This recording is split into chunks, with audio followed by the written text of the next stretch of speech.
Tampang ito ay rated SPG, striktong patnubay at gabay ng magulang ang kailangan. Dahil sa mga ginawa ni Marites na pagsabi kay Rigor tungkol sa pera na posibleng iniwan ni Tanggol, ay mas malaking gulo ang mangyayari sa pamilya ng mga Dimagiba. Dahil magagawa na ngang palayasan ni Rigor itong si Tinding. Pilit kasing pinapaamin ni Rigor na nakita umano ni Tinding si Tanggol at pinagtatagpan nga nito ang kanyang demonyong apo. Kaya naman hahantong ito sa pagpapalayas ni Rigor kina Tinding at Noy. Nabigla naman si Marites at pinigilan si Rigor. Kaya naman dito na sinabi ni Rigor na matagal niya nang sinabi na sa oras na may ginagawa silang hindi pinapaalam sa kanya na patungkol kay Tanggol ay palalayasin niya ang mga ito. Matapang na sinabi ni Tinding na lalayas talaga siya. At dahil sa sama ng loob ay hindi niya napigilang magbitaw ng masasakit na salita kay Marites.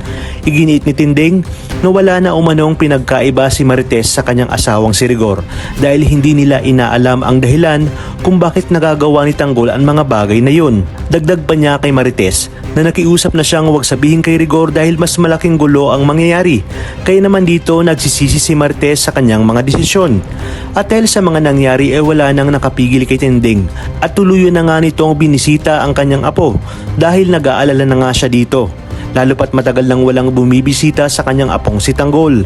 Sakto rin na sa araw na yon ay ang pagdating ni Olga sa Bilibid na hindi rin nga alam ni Olga na nasundan pala siya ni Ramon at si Birino. Kaya dito na mabubulgar ang buong katotohanan na siyang unang malalaman ni Tinding na si Olga at Beng ay iisa at buhay pa pala ang tunay na ama ni Tanggol na si Ramon Montenegro. Habang sa loob ng Bilibid naman ay magsisimula na ang mga plano ni Bong. At dahil sa selos, bago isagawa ang kanilang plano ay sapilitan niyang isasama si Bubbles dahil gusto niya ngang siya ang makauna dito kung hindi lang naman ito mapupunta sa kanya. Manlalaban naman itong si Bubbles ngunit sadyang malakas itong si Bong.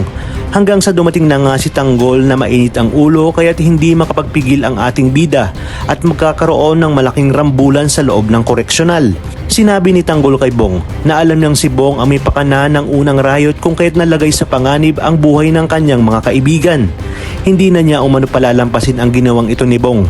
Malalaman naman ito ni Espinas, ngunit imbis na awatin ay hahayaan niya ang dalawa na magduelo nang malaman umano ni Bong ang kanyang kalalagyan.